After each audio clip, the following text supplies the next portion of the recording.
Present at the start of the meeting. I'm Josh Brinsman, Councilor at Large from Ward 4, Chair of the Committee. We have the Vice Chair of the Committee, Councilor Julia Malachy from Ward 3, Council President John Oliver from Ward 1, Councilor at Large Brittany Charm from Ward 5, and Martha Bixby, Councilor from Ward 6. Online, we are joined by Councilor Lyle Baker from Ward 7, and if Stephen Farrell joins us, I will note it. I think he may not be able to join. And I should say, I apologize for not being there since I'm an apostle of meetings in person, but I'm coming down with a cold, and I figured I didn't want to share it with you, or rather you wouldn't rather me not share it with you. So, Thank you. Committee thanks you, Councilor Baker. I notice our COO, Josh Morris, is on here. The acting Commissioner of Parks and Recreation, Mark Welch, is on. From the lot, Jennifer Wilson is here. What am I missing? Okay. And Katie Wewell, the acting Director of Planning Department. All right.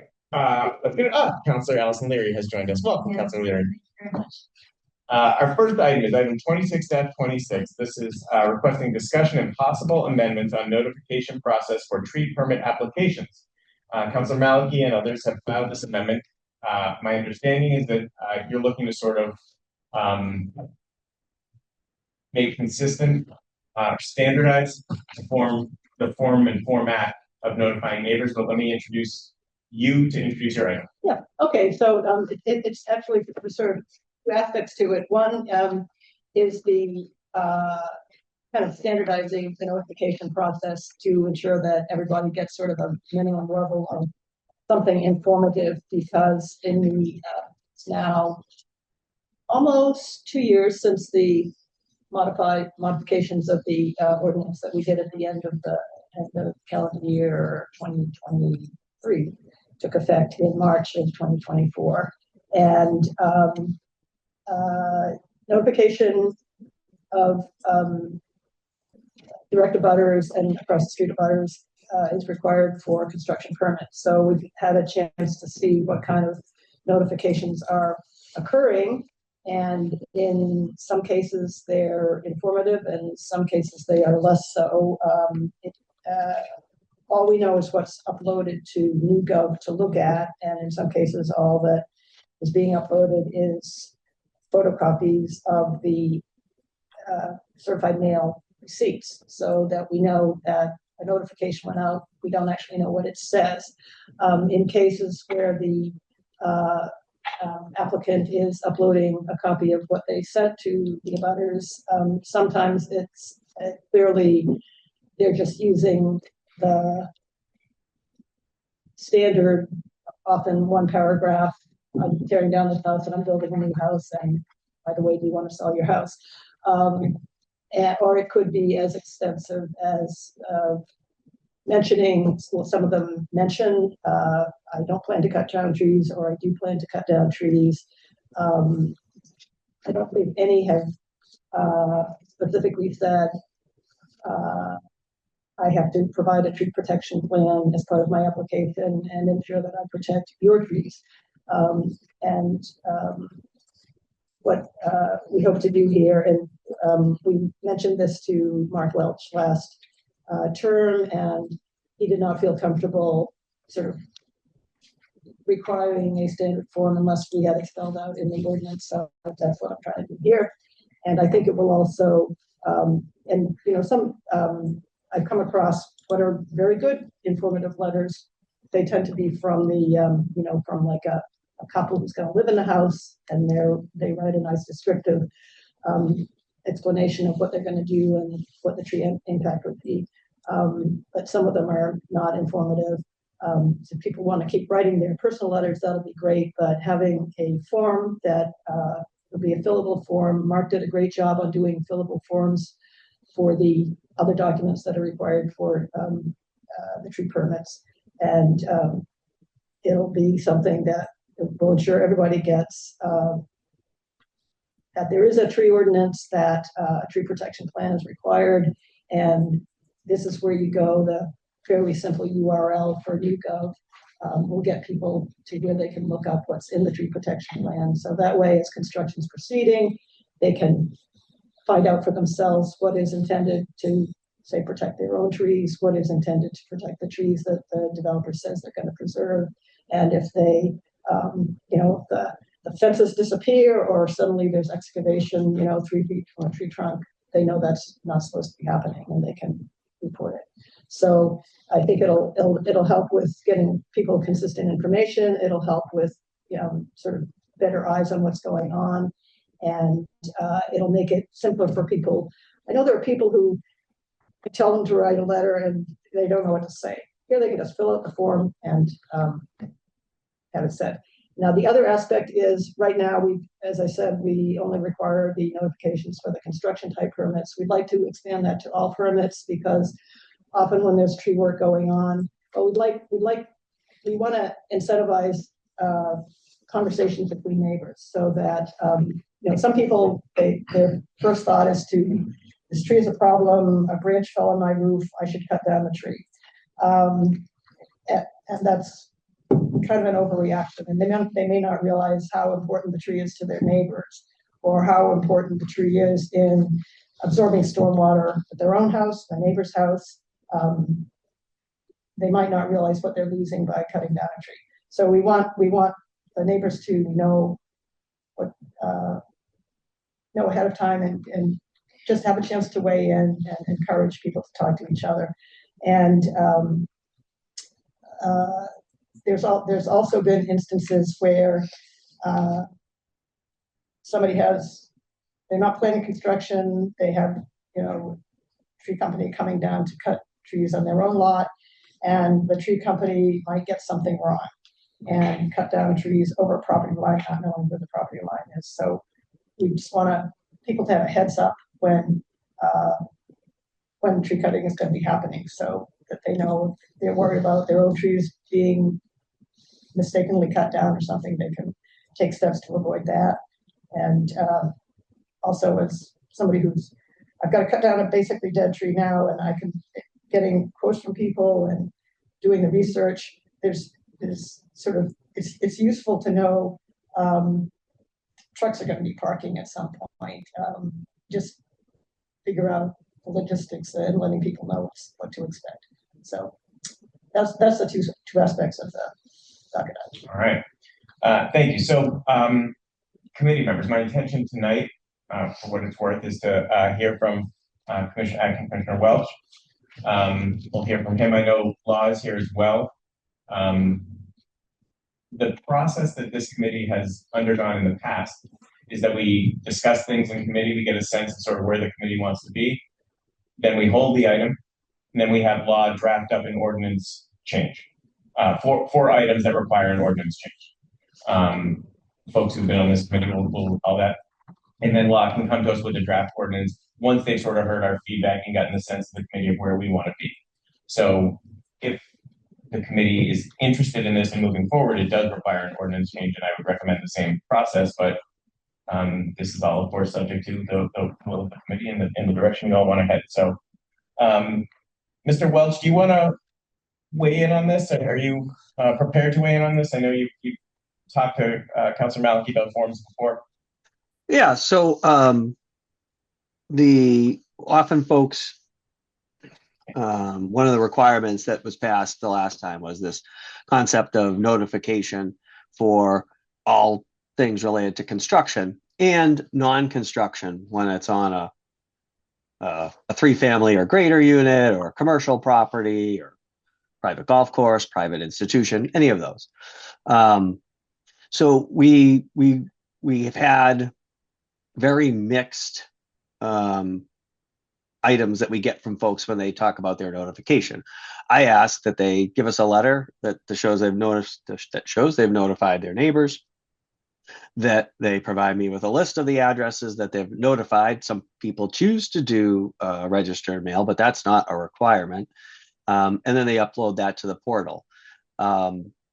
That's an item there. I think my biggest point there is for it to be there so that people know that if a neighbor has a concern and they don't know if they've been notified or not, they can see if they are supposedly been notified. But one of the big challenge has been the inconsistency that Councilor Maliki has noted, that those letters for construction vary widely from we've hired an arborist to protect tree or to create a plan and we're following the rules of the ordinance and we are or we're not removing trees, to I'm doing work next door. Here's my phone number, give me a call.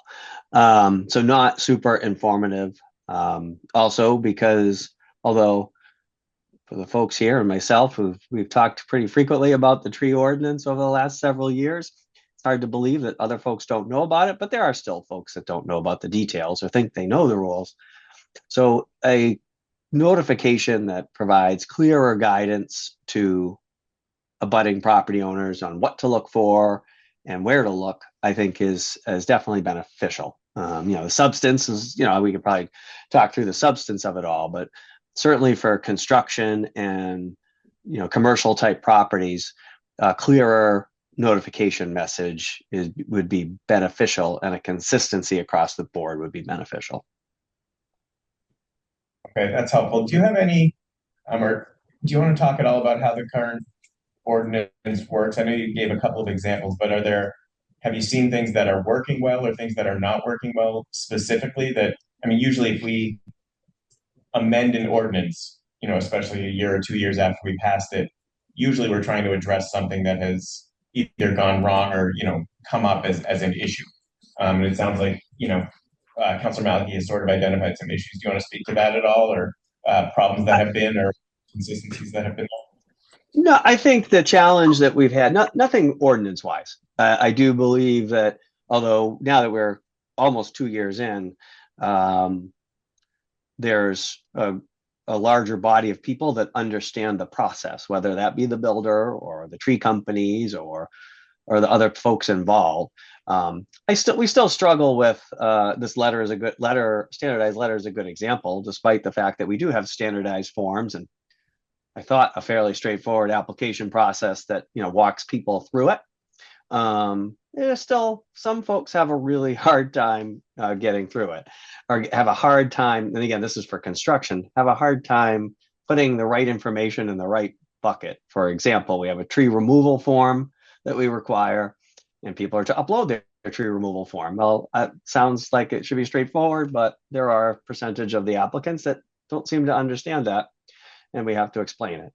So I think the one challenge that, I haven't come across a ordinance issue per se, as I have just quite frankly, the work volume that the ordinance has created as somewhat expected, but is actually greater than anticipated. So it's a ton of staff time to work through this and review these documents. Even though they're easy, there's just a large volume.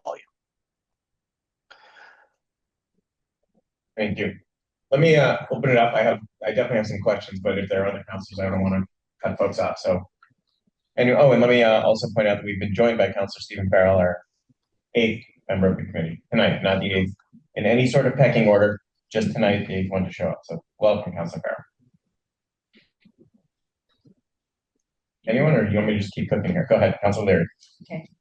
Not a member of the committee, but we welcome your participation very anyway. interested in the tree ordinance. I'm a co-docketer on these items, so I just wanted to have this discussion to make to better understand the process. And since I haven't been following this closely as Julia has, but it's been, as Mark said, it's been there for 2 years, and I was kind of interested in what have we learned. And I think this is what we're doing here is what can we do better? How can we improve it? So I was wondering, I had a few questions. First of all, when a resident applies for a tree permit, do they get information on the tree ordinance, like a link to it or a basic flyer that talks about it? So when you apply, or when you go onto there's 2 ways. There's multiple ways I suppose you could get there.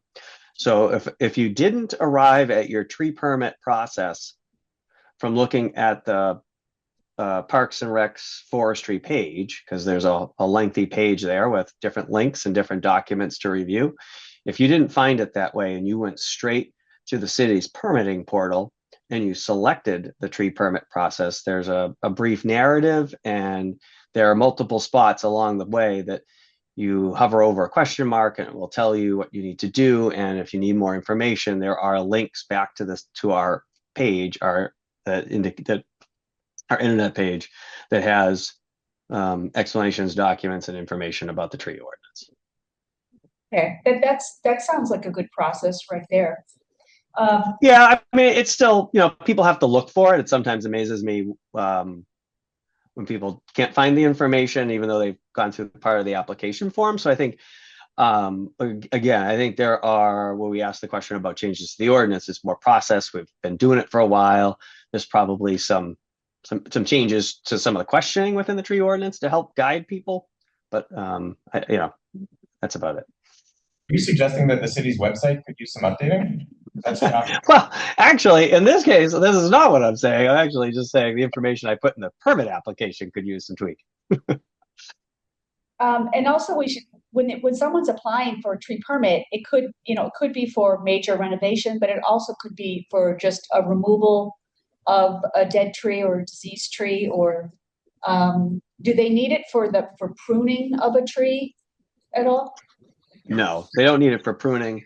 And if the removal if it's a 1 or 2 family lot and there's no construction whatsoever, the permit application is much shorter and much quicker than a construction related permit application. And it's free. They still get the information though about our rules around trees, and they understand. I want to be clear about when do they have to make sure that their neighbor hasn't been notified about tree work. Like if someone's a dead tree and not doing construction, is it different than in another situation? That is correct. When a tree, so in the ordinance, we have something that is called an exempt tree, and that's a tree under 40 inches in trunk diameter on a property that's 1 or 2 families. And there's no construction taking place, then that in virtually all instances would be considered an exempt tree. There is currently no notification criteria there, and they wouldn't be asked to supply it because it's again much less documentation for that. Have we learned about what other communities are doing? Do they have, for example, is our process similar, or is our language similar? Are there any of our neighboring communities also struggling with this a little bit? So every city, well, one of the benefits for us is that we've had an ordinance second longest out of anybody in the state of Massachusetts. Lexington was first, just shortly before ours in 1999. Everyone has a lot of similarities because we all have copied off each other during different updates and edits over the years, but there's definitely some differences in each community. I think and I have a great opportunity to talk to folks like in the Brooklines and Cambridges and Wellesley and a few other places on a very frequent basis. And the consensus is the same as I said earlier. It's a lot. There's a lot of paperwork, a lot of documentation, a lot of work administratively. And that's not, and it's usually stuck with the folks that are placed with the folks who do the tree side of the municipality's operation. So I think the underlying message I hear isn't so much that I hear anyway. I mean, there could be other things. The underlying message is just it's usually it's an administrative, it's a large administrative effort. Okay, I imagine it is. Okay, thank you very much. You're welcome. You all set? Okay. Tracy. So thank you, Councilor Larry, for asking those questions about sort of when notifications trigger, because that was one of my first questions. So just since I'm new to the committee and I've done my best to follow the tree ordinance to date, but just to be totally clear, if somebody's cutting down a tree that has been certified, it needs to be certified by an arborist as needing to go, and it's within their home on a 1 or 2 family lot, there's no construction, they don't need to notify the neighbors.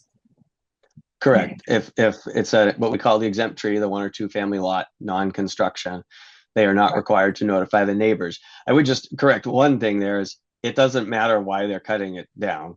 We don't require, there's no requirement within the ordinance that distinguishes when they can or cannot cut it. They can cut their tree in their yard anytime they wish, as long as they get a tree permit and provide some documentation about the tree. But it doesn't matter whether it requires removal for a health or safety issue or not.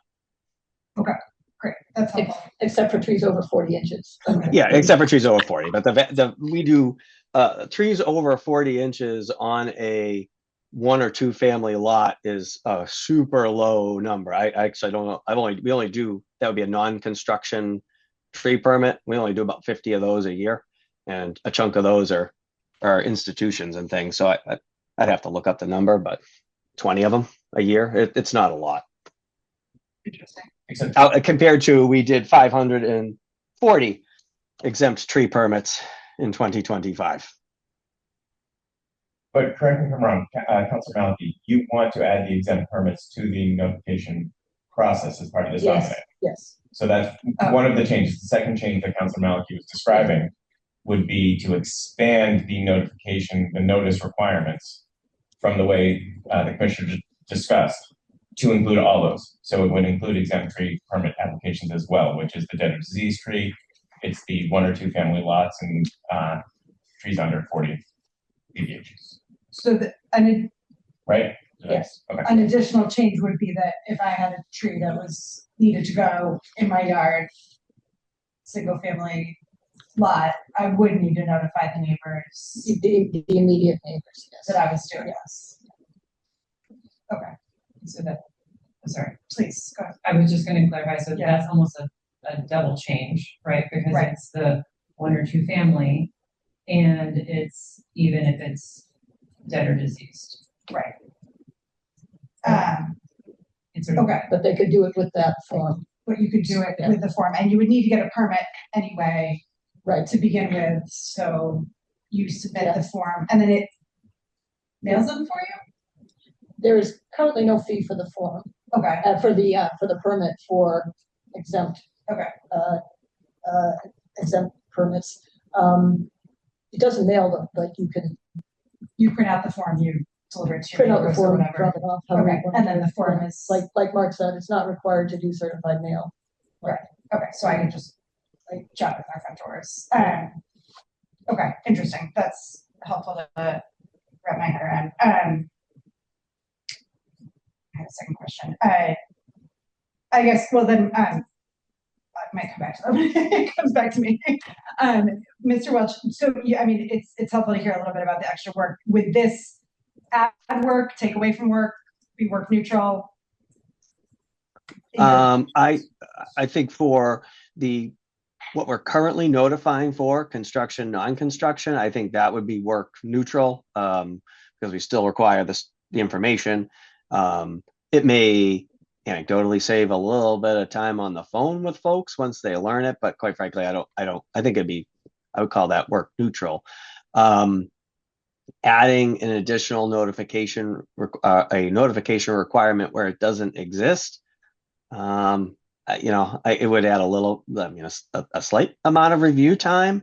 I think the area that I would be most concerned with there is just how, to what extent is that impacting the average resident removing trees? And it's an interesting thing because we have a large number, not all, but a large number of our applications for exempt tree removal is done by the person's tree company. They're kind of all used to it. The ones who do it pretty well. I appreciate it when I know from my getting an application from a vendor, because I can review that permit super fast and don't have to question that they're doing it right or wrong because they know how to do it. The flip side to this is we still have a percentage of our applicants that struggle with all of the forms, struggle with using a computer. We do provide a person in our office that will help people in that scenario. So I just don't know if adding a letter to the mix, it feels like adding a letter to the mix just might make it just a scotch more challenging for the resident. But or even for the tree companies, because they've got the process down pat now, and now they might have to actually mail stuff out. So I don't know how that part would play out. Helpful. Thank you. Right, okay. Thank you, sir. So, and I'm not quite sure who the best person to answer this question might be, but at some point in this process, are you planning to create the form or the notice letter, right? As well as the form, are those gonna be part of the process of going through this? It'll be one sheet. Either way, okay? So we'll see that and go, oh, okay, I get it, because I'm just kind of, even with the conversation I had just prior to this meeting, like, it does seem to me that what we're kind of expanding in a couple dimensions, which is fine. I just remember, and I wasn't on this committee at the time when the original ordinance went through the first time. But I do recall trying to follow along with the color coding and the forms, and then add this, take that out, don't do that, but do this, and now tomorrow we're gonna talk about this other one. So I don't That recommend was that. fun. That was fun. That was something to behold. However, I do wonder if there is like, because it does seem to me there are a couple of different instances where this is currently being triggered, it's not being triggered, it's not being triggered fully. Want it to be triggered. And I'm just wondering, is there a simple way to help people like myself who are trying to wrap their head around all the different instances? Because I have been paying attention to the tree ordinance, and I still hear something slightly different from time to time to my own recollection of what we actually have to pass. So I don't know who the right person to kind of say, how might we summarize this in a, so what are the changes we're really looking for in a tick box kind of a function? So there are sort of two things. Yeah. There's when notice is required. Yes. And it feels like you want a sort of flow chart of, is notice required currently? And would notice be required in the future state? Or maybe just a new. You know, like, it doesn't have to be like it might not be a flow chart, it might be in the case for 1 or 2 family where there's construction, this is already required, and what we're adding is this. In a 1 or 2 family where there is no construction, there's nothing required, so everything. I don't know, and I know it's out there, and if I had the right pieces of paper in front of me, I could figure it out. I guess what I'm asking is, can you guys spoon feed us a little bit? I think we're trying to make it simpler by having the notice apply anytime there's a permit. Right, anytime there's a tree. Yeah. Right? So right now, there's 3 types of tree permits, and they actually, in the UGIP system, they have different abbreviations. TR is a tree permit construction. TRE is tree permit exempt, and TRN is tree permit non-exempt. Okay. And then it's dash a number, or dash year and dash a number. So every tree permit has a unique number. The notice is required for the construction permits now, and Mark, tell me if I get this right. Notice is required for the non-exempt, correct? That is correct. And non-exempt is composed of 2 types of applicants. It's entities that are more than a 1 or 2 family house, so 3 or 4 family, churches, schools, whatever, and people who are cutting down, 1 and 2 families who are cutting down a tree 40 inches or greater. So there's those 2 buckets of non-exempt. Right. So for category of construction and category of non-exempt, they already have to do notifications. Yeah. So the expansion for them would be make sure you whatever We're else kind you of want. talking the content Yeah. of the exception. Yeah. The notification. Yeah, whatever else you want to do, you want to write a great letter, that's great, but make sure you give them this form. And that form would tell them like how to look up a permit. Or the type of permits that are TP tree permit E exempt, Yep. the expansion would be the fact of doing the notification, and then they would have this form. That makes sense. Everything you said makes sense, yes. But So, that was a strategic pause. So the simplification is, we're making it, in all cases, this form, different tick boxes, add whatever letter you want on top of this. If you You have to do, Yeah, correct, if you so desire. Yeah. And then, is everything else this is bringing it into 100% uniformity to that standard? for the notification standard, yeah. well, the committee has two choices to make. The Yeah. committee has to choose whether to develop a standard form, Yes. and the committee has to choose whether to expand the notice requirements to include all permit applications. We could do one and not the other. We could do neither. We could do both. Gotcha. Let me just make sure I have that right. Mr. Welch, can I just ask, would you be comfortable? I think you would be comfortable, but would you be comfortable with a single standard form across all different types of permit applications? Maybe the first question would be which type of, application is this, but could there be one single form that could be used across the three types of applications that Councilor Malky laid out?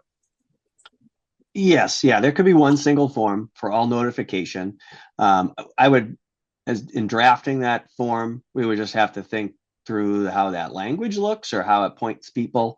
Because it could get confusing to some folks if it's just an exempt form and then they're going to see all these words about construction, or even though it might say I'm not doing construction, it's just, we have to think about the content. But yes, one form would make the most sense. So, thank you. So I think, and this is a committee, so folks can set me straight if they think about this differently. But I think we have to decide if we want a single form. If we do want a single form, I don't think we should be approving a form, and I don't think we should put a form in the ordinance. If there are components of the form that we think are mandatory, that's fair game. But I think generally speaking, what we do is the ordinance requires maybe the department to develop a form. Again, if we think there are required components of it, we say develop a form that includes X, Y, and Z. But I don't think we put a form in the ordinance because that gets outdated. Oh, correct, right, yeah. Right. I would agree with that. So the ordinance change would be to require the standardization of a form. Again, if we want to put any commas or qualifiers in there, so be it. And the other question for the committee is, do we want that form to be applicable in more situations than it is today, as laid out by Councilor Brown? And again, if we do, we can directionally, make those decisions today. But my recommendation is to hold tonight, so we can let law draft the ordinance, and we can even let Mark take a crack at what the form might look like based on the direction we have. And and there's multiple places in the existing ordinance where we refer to, forms or documents or whatever to be developed by the tree board. So Gotcha. that part's delegated. Yeah. So we got a little, sorry, if I may, just one last. We did talk a little bit about the work, the impact of the work, right, inside the department or at the city level. What do we think? Are we making it simpler, trickier, or neutral again, I guess, for the homeowner, property owner, builder, whoever's filing? Mr. Welch, let me ask you that because you're most familiar with what property homeowner developer is going through today. Yeah, so for construction, or for even non-construction, non-exempt, they're already doing the form. They're already sending a notification. So I think that it would be mostly neutral for them. I think that initially they may, get frustrated that they gotta do a form because they've gotten used to what we've been doing. But I think for those scenarios, once they get used to it, I think it would be neutral because they still have to do the exact same thing that they have been doing. We're just telling them what the language needs to be. So maybe to some extent, it'll make it slightly easier for them. But I would go with neutral. For the homeowners who are not currently doing a notification, I think tricky is, I wouldn't full on say tricky, but we're adding a step to that process that didn't exist. So whoever it is, the homeowner or the homeowner's contractor, which by the way is hit or miss. Some tree contractors, again, are great about doing it for their clients. Some others refuse to do it for their clients. So it may pass along an additional step for the over 500 folks a year that look to do tree removal work. So there would be some impact there, I think. Thank you. Okay. All right, I'm coming to Councilor Leary, but let me just point out that we've been joined by the member of the committee now, Councilor David Mickman from Ward 2. Councilor Leary. Okay, thank you. So that was very helpful, and Councilor Malky, I appreciated your explanation there. I think that was clear for all members of the public and everyone here too.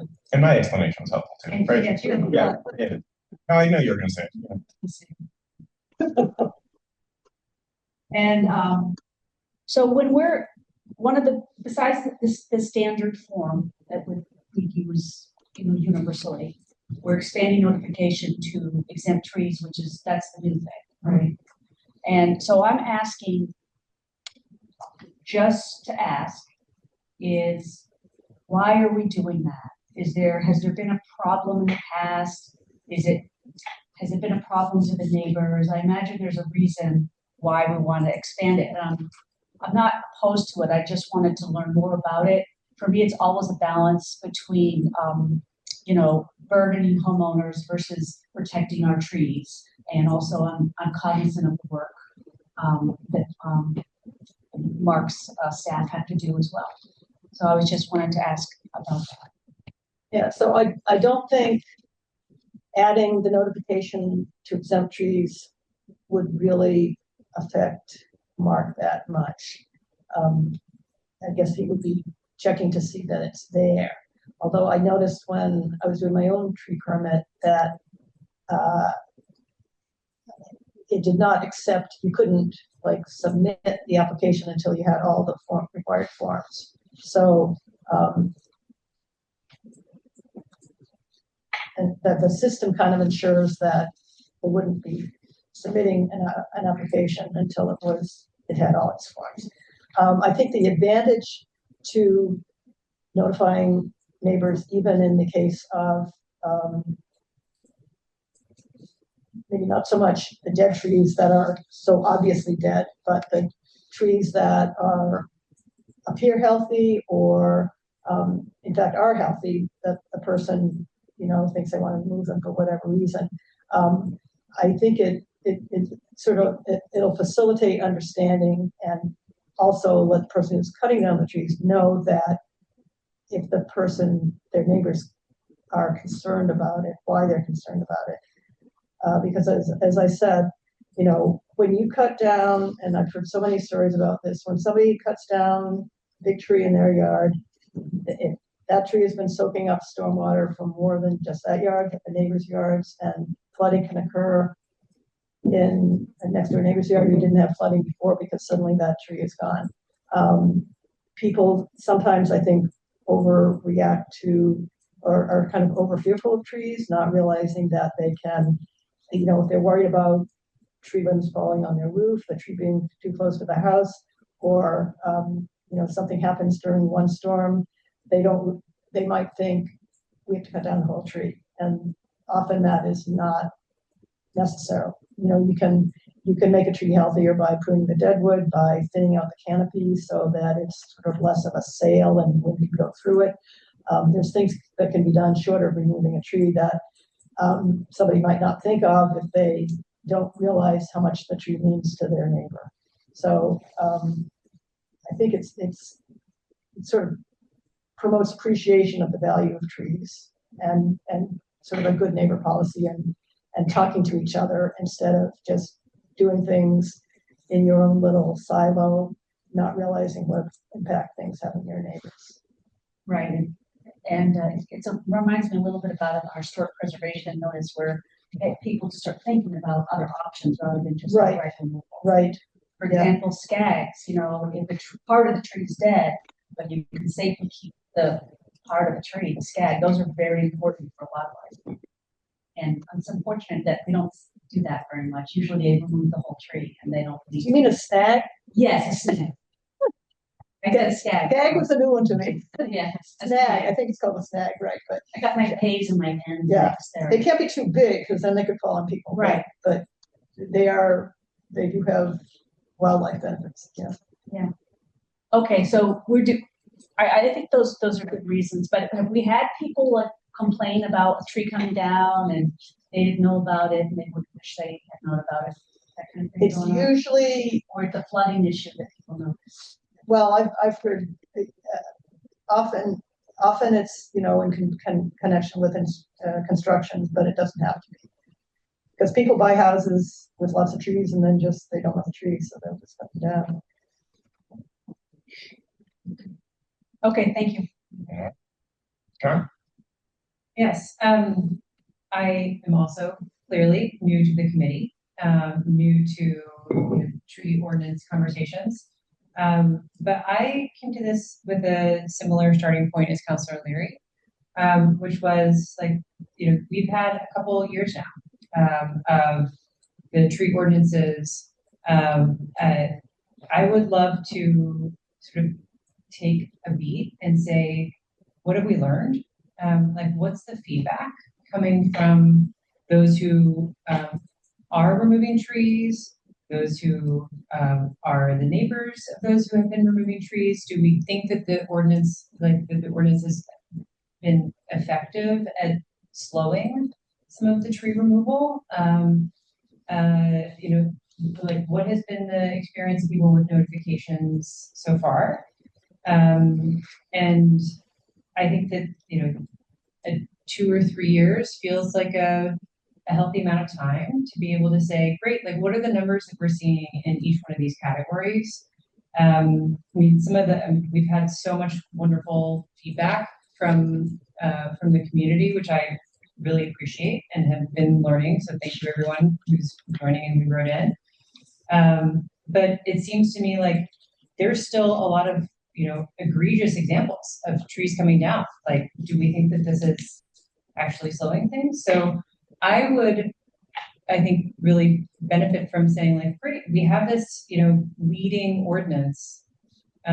What are the places where we need to be strengthening, and what are the places that actually, like, feel like maybe they have been a little bit too much in terms of red tape or, workload, and how can we be able to tweak more, I think, with like reflection of what we already have, using that as a starting point. So I would love to see something like that before we, start to be adding or, making amendments. It feels like we're sort of flying blind. So I think that's my first reaction.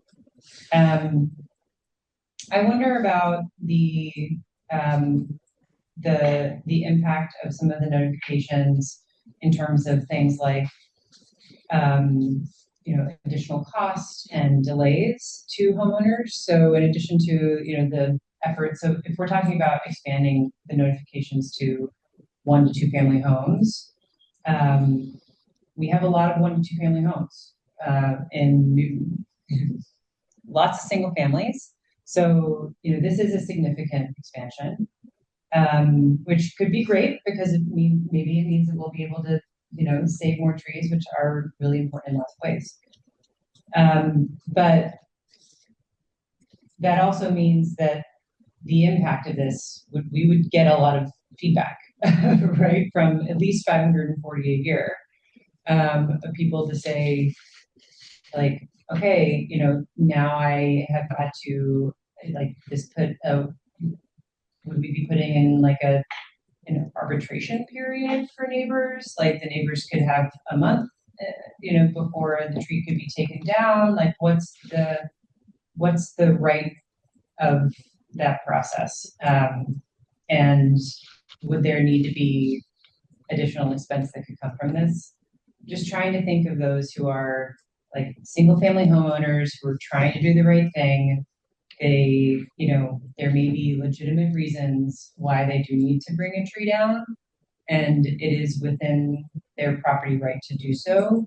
And how do we be thoughtful about this expansion of burden on those homeowners, while also recognizing all of the great reasons to try to preserve those trees.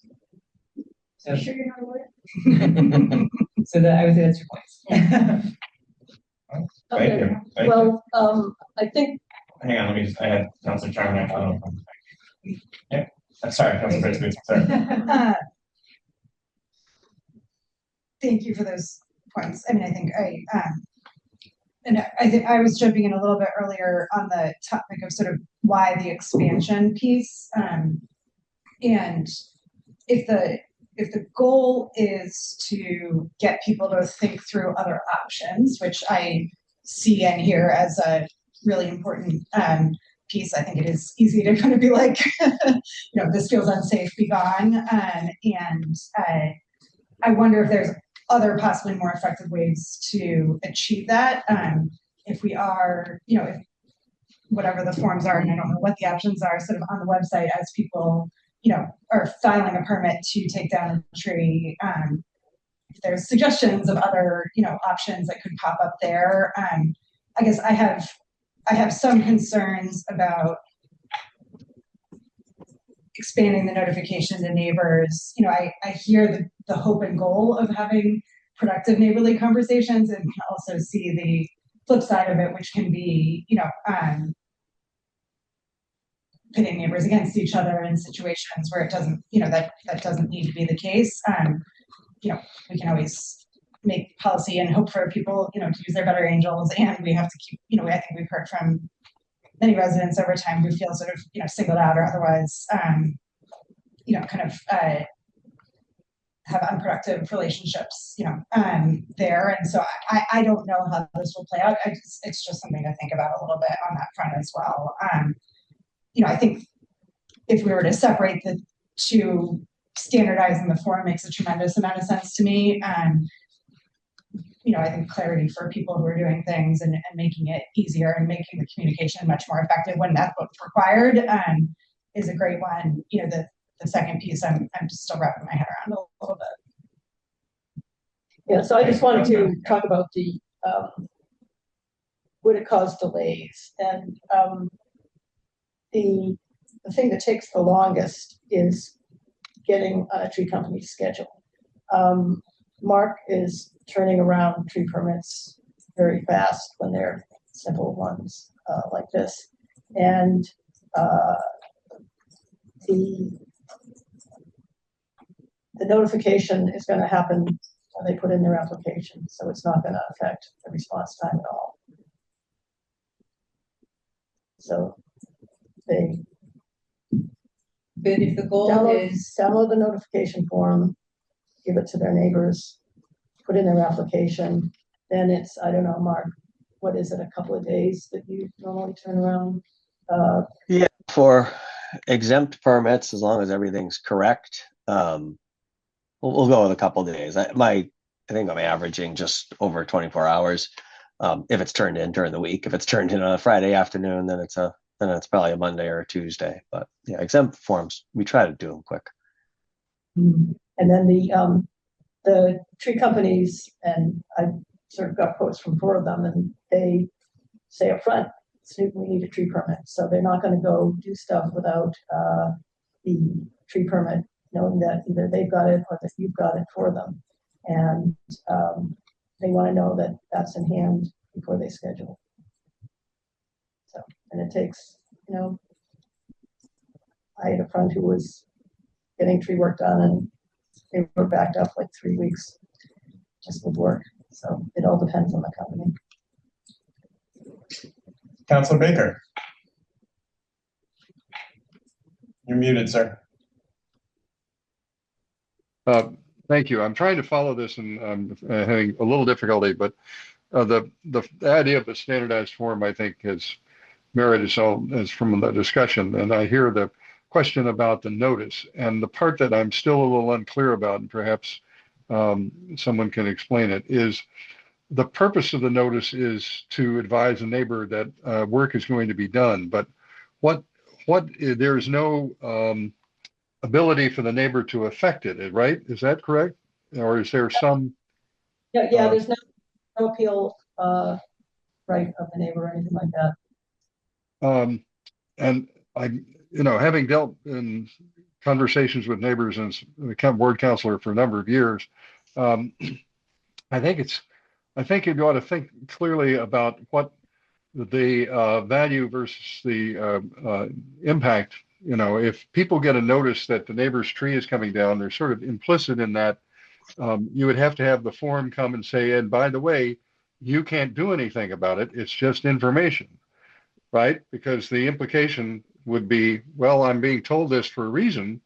Now, maybe you have good relations with the neighbor, maybe you don't, but unless we have a way to structure the conversation so that it's going to be productive, because I assume the reason for knowing about it is to uh, look after your trees, perhaps, and maybe that should be stated. But if it's saying, well, wait a minute, I don't want you to cut that tree because I like it too, that is a conversation that can be a challenging conversation, I suspect, if the homeowner who wants to cut the tree wants to do it and can do it lawfully. Um, so I guess I'm just echoing, I think, a little bit of a conversation we had about whether to notify abutters of building permits for property, as opposed to special permits where obviously we do that. So if the sponsor of that particular item, perhaps Councilor Maliki can clarify sort of the purpose behind that, and if there is a notice, what should the standard notice form say that would be different from just there is a tree permit being sought? Because again, I think it's important not to imply a possible remedy other than you're welcome to talk to your neighbor and maybe say that explicitly. I'm not trying to be funny about it. I think it really is a question of what do people do when they get it and then how do they proceed. So if someone could enlighten me or maybe others, that would be helpful. Well, I think we're leaving the content of the form up to Mark or the tree warden, and it's going to be pretty basic and refer people to the YouGov for more information on the contents of the permit itself. No, that part I understand, and I fully appreciate the idea of a standard. I'm thinking about the notice itself, which is the second idea, as I hear it, right? That's to an abutter as opposed to what the form says. So I'm just trying to understand the impact of the second requirement that people are talking about. You would be using the same form. So that if I'm an abutter to someone who's doing tree work, I get a copy of the form that is now being used in general for saying what's going on the property. Yeah, and so it could say this is a notification regarding an exempt permit. This is a notification regarding a construction permit, as the case may be. But it would basically be the same form that would refer people to the website for that. Well, I think the point I'm trying to get at is that implies that you're being told something for a reason, and I'm not sure what the remedy is that's implied. So I guess until I'm a little more clear about how this plays out in the field, because I think one of the things we've seen is actually some positive compliance with the tree ordinance. I wouldn't want to get us into a situation where we begin to create, in a sense, a disincentive for support because of a notice requirement then produces a conversation which can go nowhere, because it would be saying, well, I've notified you, but the tree's coming down, and that I'm not sure is, maybe just seeing the tree come down is more shock than getting the notice. So maybe the notice makes sense, but I just would like to have a little more clarity about that. Thanks. I yield to my colleague. Thank you, Councilman. It would have the advantage of informing them that tree work is happening, so that if they want to be around, not be around, look out for any trees if they're on their own property, their side of the property line, they would be aware that it's happening, even if they didn't talk to their neighbor at all.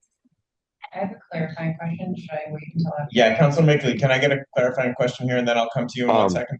Yeah, well, it actually is in response to what Councilor Baker was raising. Go ahead, Councilor Makeley. Thank you. Yeah, Councilor Baker, I think that's a great question that you raised, and a use case of when this would be relevant just actually occurred in Ward 2 recently, where a resident didn't realize that an abutter had gotten permission to get a tree removed. It was related to a special permit project where the resident, sent a note supporting a project because they assumed that one of the trees would be preserved, and they didn't realize that the tree that they thought would be preserved actually had already received approval to be removed. So there might be a circumstance where where there's a special permit on a project, it also makes sense to proactively ensure that all the abutters are also aware of trees that are permitted to be removed, so that they're aware of the full, basically, implications of the project, because those two processes have actually been separate until now. And so this would be a little bit different than the current proposal, but at least that's one use case where I think there is an application where there is a project that has a special permit and a tree permit that's separate from the special permit, but ensuring that abutters are aware of both parts and getting proactive notification about the tree permit if there's a special permit applied, if that makes any sense. Makes sense to me. Thank you, Councilman. Yeah. Councilor Trump. Well, now I have two clarifying questions. Good thing. Councilor Mickley, in response to your example, as I understood it from Councilor Maliki, that abutter under the current tree ordinance should have been notified about a tree removal because it was a construction project. So- Is that correct? Yeah, I'm just going to hop in. And Councilor Mickley can address it too. In this particular scenario, that abutter was not notified of the tree removal because this is it was a permitted project from 2023. Prior to the current revision of the tree ordinance, there wasn't a notification requirement back then. Today, there would have been a notification. Back then, there was no notification requirement. But Councilor Trump is correct that would fall under the current ordinance notification requirements, and that abutter should receive notice if a similar situation happened today. Correct. Okay. Thank you. If I'm following along, they might not have gone into detail about the tree. Right. They might have said, we're doing some construction. Yes. Yes, there's no standard way that they would have been. Right now, yeah, right now. And as a matter of fact, I don't want to complicate things, but we don't actually necessarily have to, I don't think, see or know the notification happened, but we get an attestation that notification happened. Correct. I agree. Okay. And that's what I understand. Okay. And- let me get a second clarifying question, and then we can raise something else that needs to be clarified. Yeah. So my other clarifying question was about similarly like this. What would be the action that the abutter would be able to take? So they would be notified that this is happening, that they have no appeal process. So I think I was thinking that there would be we'd be sort of building in some sort of an appeal window or something that was what I was referring to about the delay of like, okay, I'm telling you, and do I now have to wait? Yeah. No, okay. So there's no delay there. So but if you're notifying them and you have to then submit that to be able to get your permit, and you have to get the permit to be able to schedule the tree company, then how could the notification actually help the abutters know when the tree is going to be removed, to be able to be there and make sure that their trees aren't being affected, if that's another purpose? Well, yeah, the notification itself won't tell them when, because that'll be up to That's down the line. the person who's doing it, After you get scheduling the permit, tree and then you company, can schedule it. Okay. and the weather could change it, or who knows what. Yeah. But it- Exercising the permit's not, like, but I it don't know how long will- that happens. It will let them know that it's gonna be happening at some point, It's gonna be happening at and some then point. they can say to their neighbor, will you please let me know when it's happening, because I wanna be here and make sure they don't cut down this tree on my side. Got it. Okay, so it would be just an open-ended general, this is Yeah. happening at some point in the next few weeks or a couple months. Yeah. Okay. Councilor Mount, I had a thought, it's a bit of a digression. sorry, hang on one second. Mr. Welch, did you want to weigh in on that? Not so much that, but just something that just triggered. I was just thinking about the question about the neighbor might not know exactly when it's happening, and that could be up to the tree company if they're that good with their scheduling. But Councilor Maliki's right. Sometimes weather gets in the way. But there is an instance here where if you so choose to draft language, I definitely would prefer to see some small, not an exemption, but some discretion to the tree warden, because I'm thinking of, technically speaking, if we get contacted by a homeowner or a tree company saying this tree's about to fall, we'll tell them to go ahead, cut it down, and then file the paperwork, because we don't want to put anyone at risk. So I would not want to hold up that situation because they have to do a letter. I'd ask them to do it after the fact and tell why, maybe, but I wouldn't want to put us in a box where urgent situations can't be addressed like immediately. That's all. You're speaking to the expansion of notice requirements component of this. Yes. Yeah. Thank you. Councilor Malky, That makes sense. That makes sense. Yeah. And just, this is sort of an aside, that Councilor Mickley's example there about the special permit, and even though it sounds like the special permit was issued before we had the change in the ordinance, but even now, the timeline is special permit. The council says, well, we don't actually need to say it anymore, but they get the special permit approved, and then they apply for their building permit, their tree permit, et cetera, et cetera. So the situation that Councilor Mickley described could still happen today, where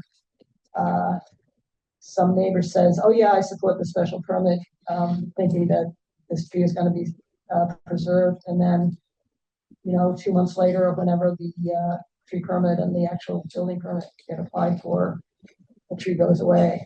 So that's kind of another reason why, as I pointed out at many land use meetings, I wish we could know what was going on.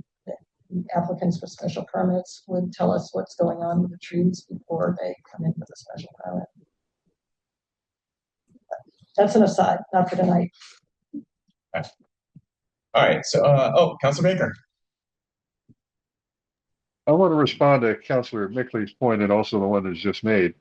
It seems to me if we're contemplating a notice requirement, I'd like to suggest that at least in the first instance, we're talking about possible changes to the ordinance, it'd be tied to some collateral permit where there may be a tree-related impact.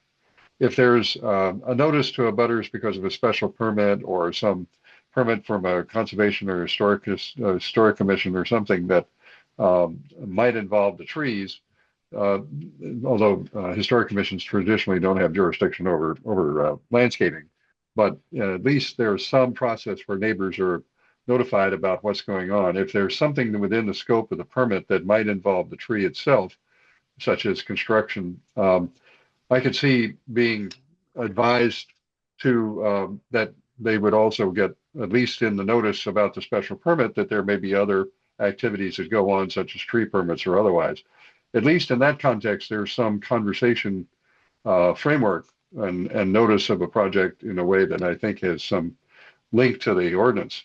I'm a little uneasy about just having a generalized notice that doesn't have any link to something going on where the abutter is normally advised, at least as a matter of notice. So I'm not sure what the dimensions of that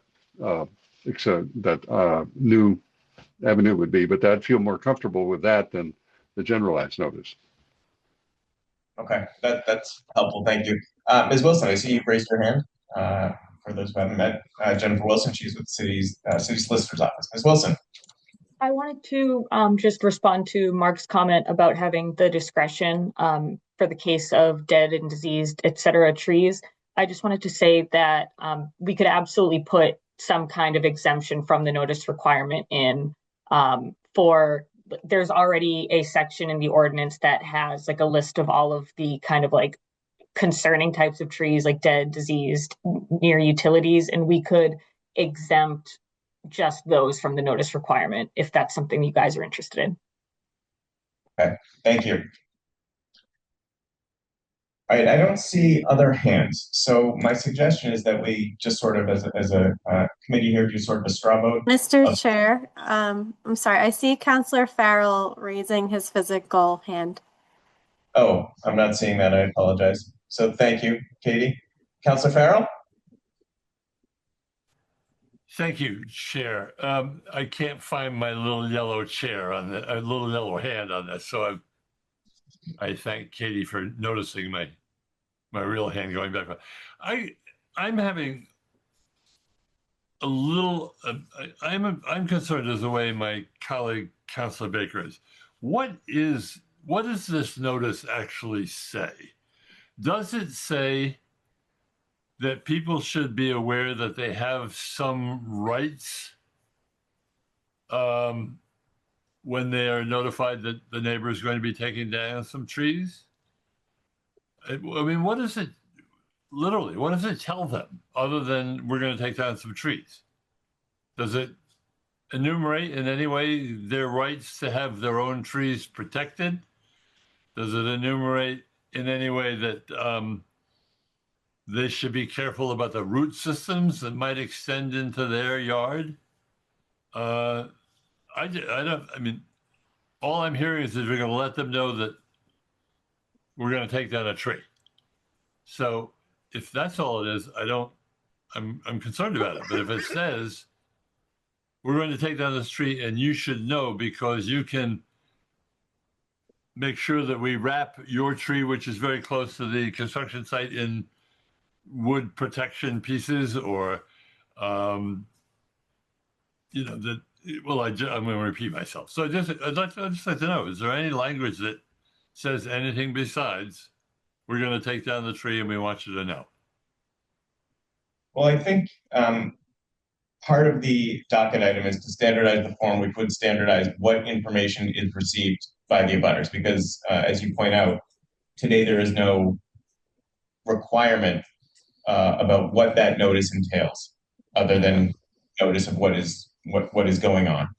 And so I think that's, at least in part, what led Councilor Malachy to file this item and others. The first half of it, which was we want to ensure that this notice is effective, that it gets across the information that we want abutters to have. Now, what that information is, what the components of that notice are, we haven't really discussed that yet. But if as a committee to say, yes, there should be a standard form, I think part two of that conversation might be, okay, and do we as a city council think that there are any pieces of information that must be included in that form? Again, not necessarily an exhaustive list. We don't want to design the whole form, but if there are components of that standardized form that we think need to be included, we should probably contemplate that so that it can be included into the ordinance language. Is this one vote or two votes?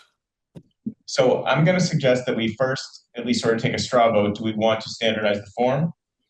And then take a straw vote. Do we want to expand the notification requirements as contemplated in the docket item?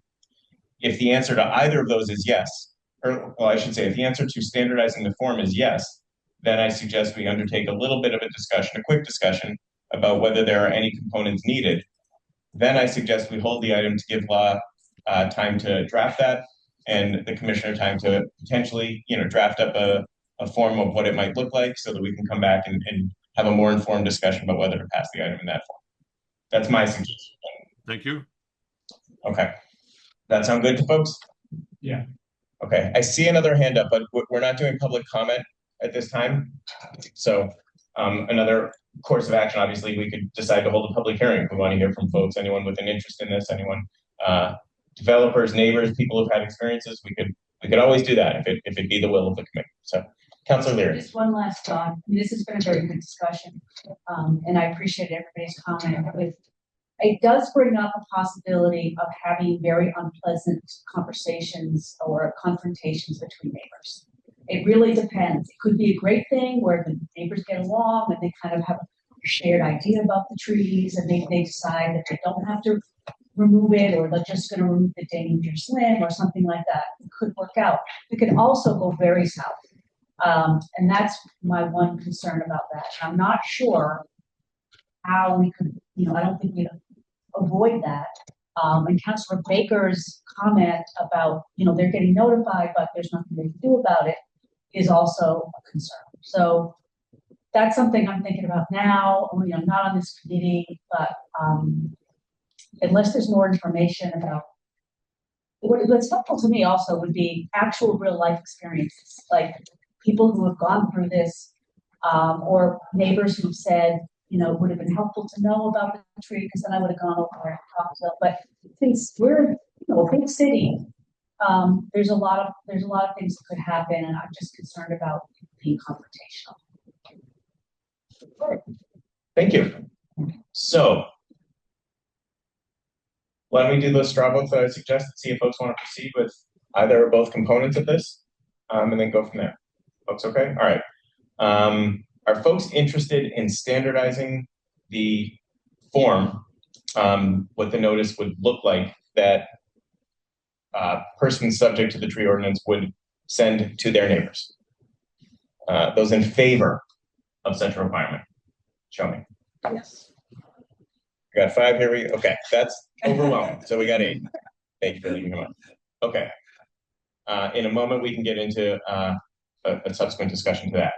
At the moment, how many councilors do we have who are supportive of expanding the notice requirements to all tree permit applications? Let's see, 1, 2, 3, 4.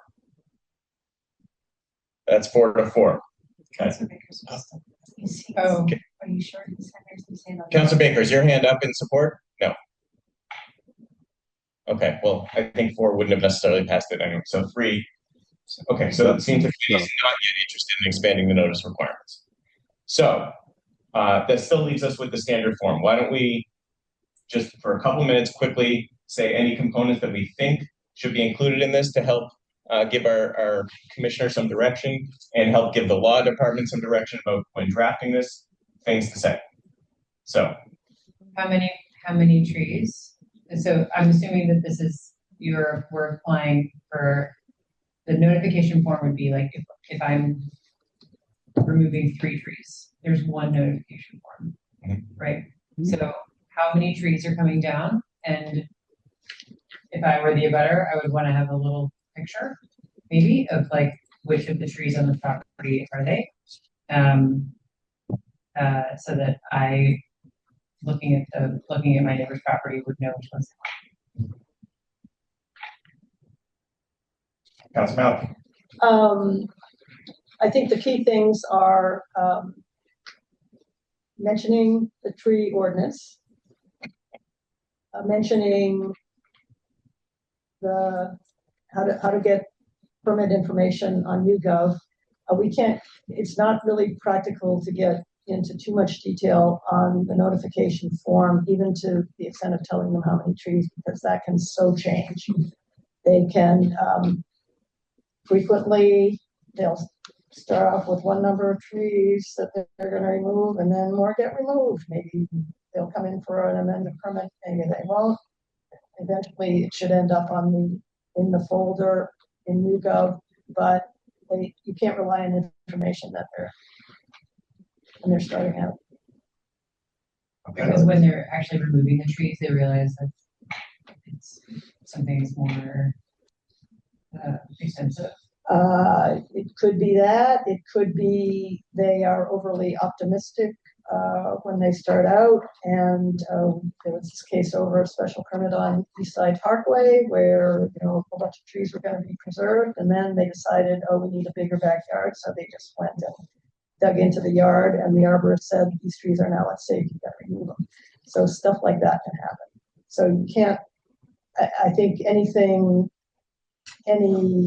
sort of representation made about number of trees when they say, because the notification is we're applying for a permit, because they need to have shown proof of notification to actually submit the application. So they don't necessarily know themselves perhaps how many trees they're really going to remove. It's better. Well, it's they better know how than, many they're applying for.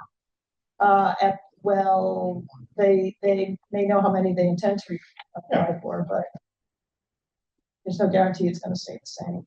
So you wouldn't want the neighbor to count on the information they're getting.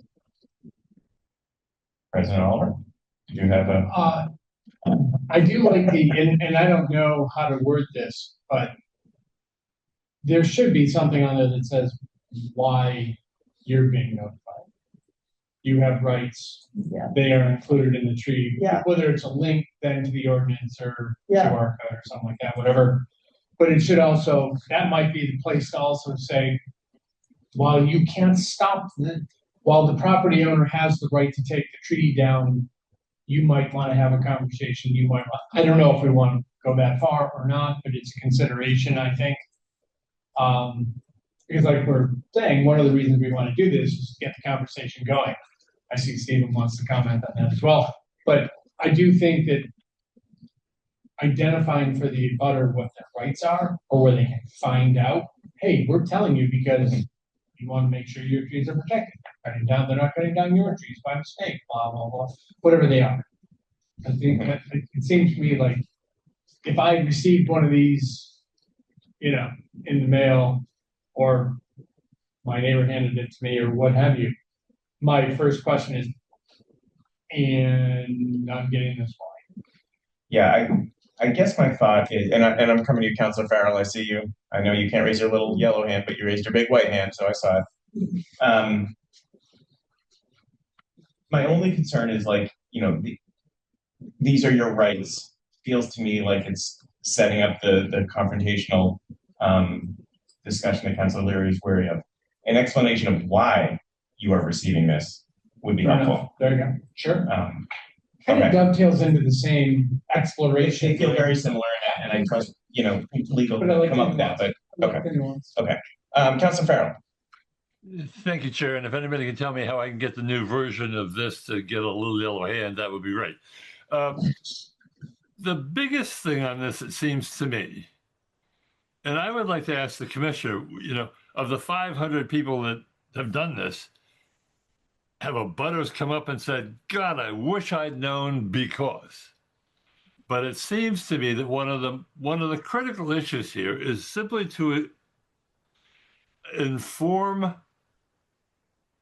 abutters that they have rights for their trees to be protected.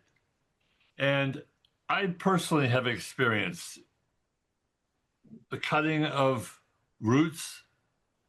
I've personally experienced some 2 trees that Councilor Maliki came and measured for me that were 100 and 100 years plus old. They were literally on the property line, and there was no chance to even discuss with the property owner about saving those trees. But I think that this notice at the very least ought to inform abutters that they have some rights to protect the trees on their own property. I don't know how you say that. And Commissioner, I don't know if you would agree with this or not, but so maybe... yeah, I think that to answer your first part of your question, it's really hard to tell how many folks. I can't give you a number on how many people are calling who might not have been notified because their neighbor was removing a tree. We frequently very frequent phone call to our office is neighborly tree discussions. So we say disputes is probably a more accurate way to describe it. And it's usually the opposite. Like, why won't my neighbor cut their tree down, please? So I think that I wouldn't be able to tell you how often that comes up. It's not a huge number, but I'm sure of the 540, maybe there's, I don't know, 50 of them a year that is specifically not related to construction. We get construction related questions. From a legal perspective, I think it sounds kind of sticky, but I see Jennifer Wilson's hands up and I bet she could address that one. Just gonna call on her. So Ms. Wilson. Yeah, I would like to be careful about referring to the abutters as having rights under our ordinance.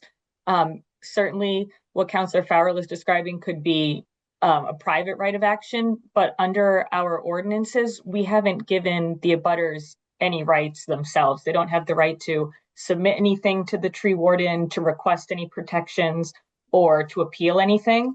What there is that under the ordinance, certain trees that may be on abutting land do have to be protected, but it's not really the rights of the abutters to have them protected. It's just requirements that the owner that's cutting down the trees have to follow. And they have to follow their tree protection plan and everything else under the permit that Mark approves. Okay, that's helpful. Thank you. Councilor Baker. Thank you. Apologies, I'm running on a battery that doesn't want to recharge, but I hope I can be quick about this. My sense is what Ms. Wilson indicated is what the ordinance provides, and maybe that's the best that can be done. But it seems that if they're going to the process of giving people notice without and I understand you're not trying to advise them of their rights, but it seems that if there is a requirement that the owner of a tree who's taking it down protect the abutting property, somehow that's part of our ordinance and people need to be informed about it, and whether there's something on the website to which that can refer, because maybe that's a conversation that does go on between a neighbor. But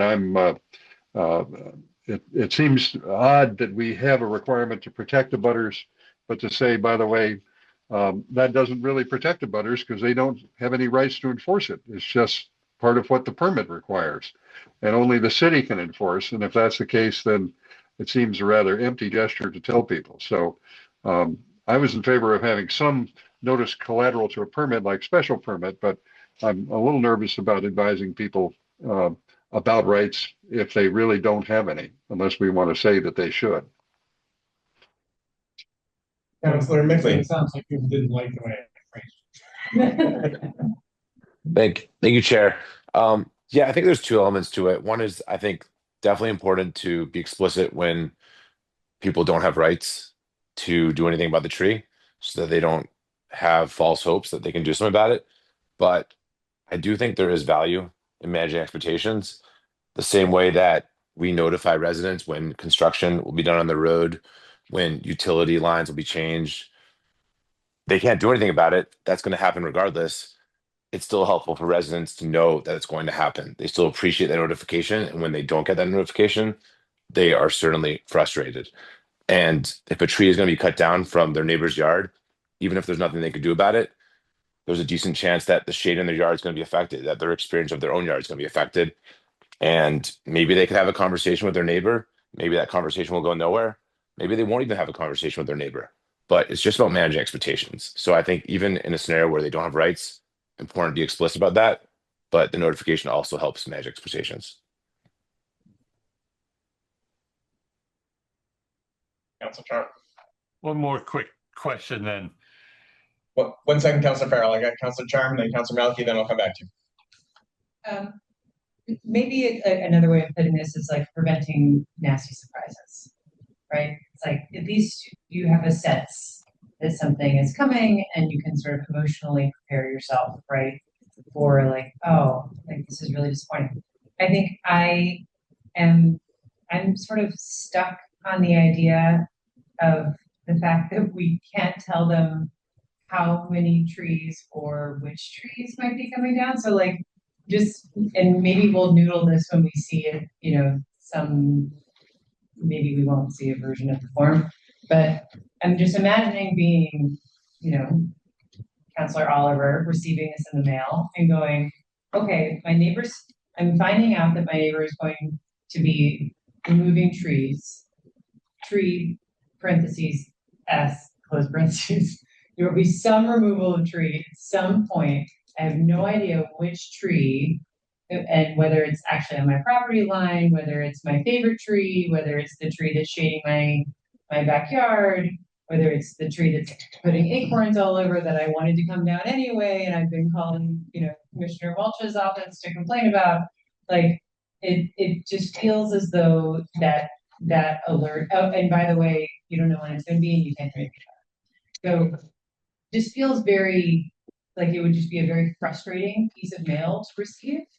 And I wonder if there's something else that we can put in it that would allow it to just be more satisfying, or at least more specifically informative, so that it has a real purpose.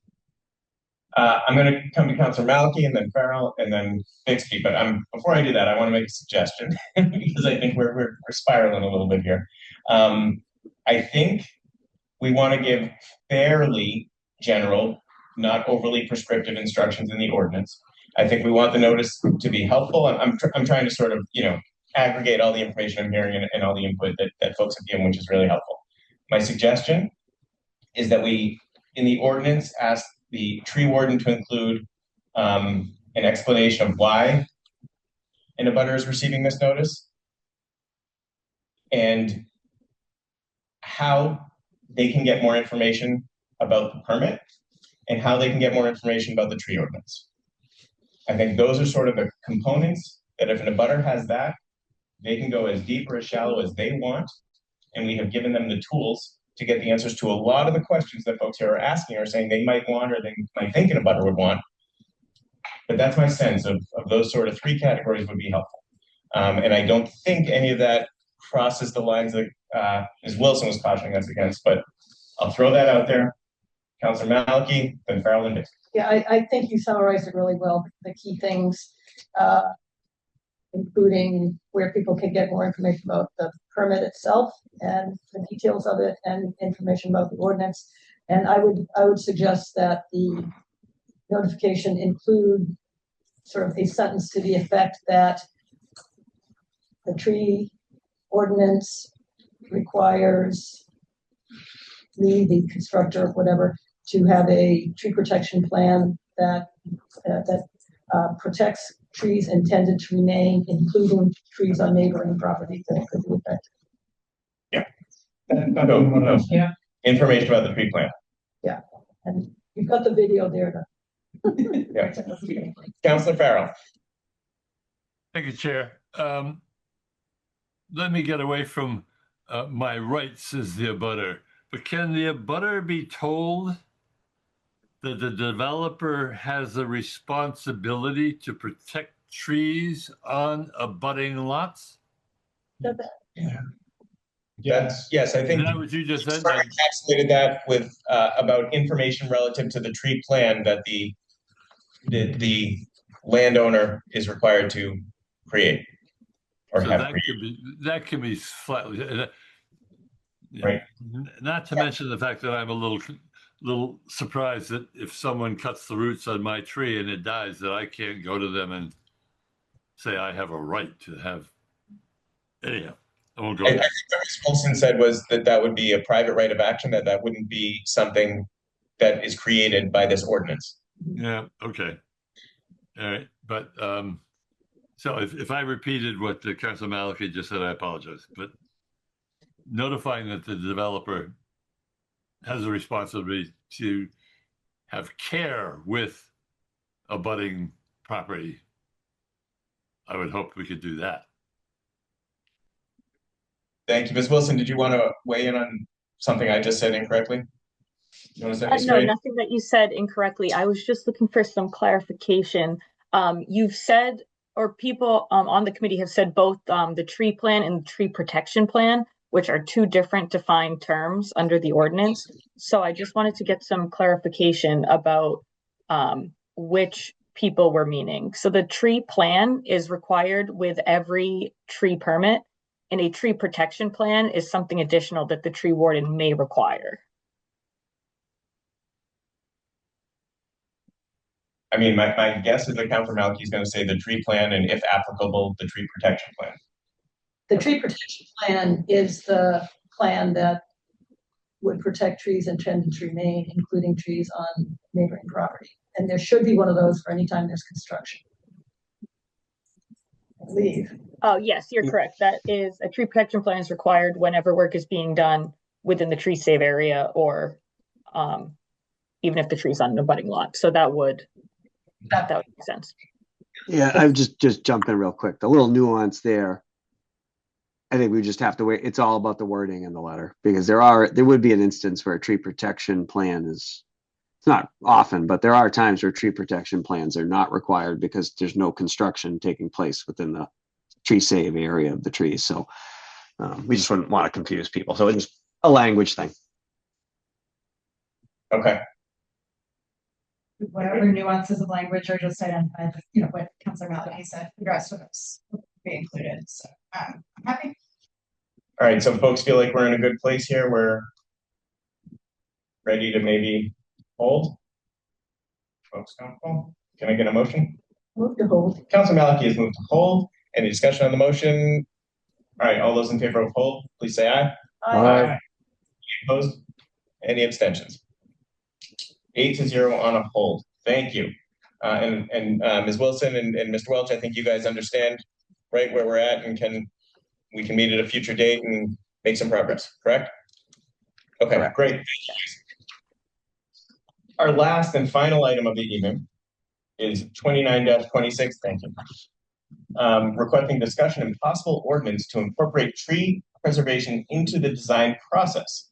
If I'm not mistaken, this is why Ms. Wewell is here with us tonight. But Councilor Malky, let me give you again an opportunity to introduce the item, say what it is, the intention of it, and then I'll turn it over to Ms. Wewell, who can weigh in, and then we can discuss it. Okay. Fun part. And And just quickly, I want to be out of here if we can by 8:33. Go ahead. yeah, that first one took longer than I expected. So this is a little more amorphous, but basically trying to do a better job of saving trees, saving more trees than we are currently doing with the ordinance. Because and I don't know if you want to put up on the screen there. Oh, now that we have Miles back, I just put together some of the issues, and people may think of more the kind of what the shortcomings are of the situation we're still in. Oh, that's perfect. Can folks online hear okay? Sometimes we're quiet in here. You can hear okay? Okay. Sorry, go ahead. Yep. I think we're joined by Councilor Roach. We've been joined by Councilor Roach. We are starting. We're just starting the second item. Yes. Can I get called in when the counselors start to speak? We're right in the middle of a meeting. I apologize. Thank you. We've been left by Councilor Roach. Feeling the conflict we all feel when we want to be in 2 or 3 places at the same time.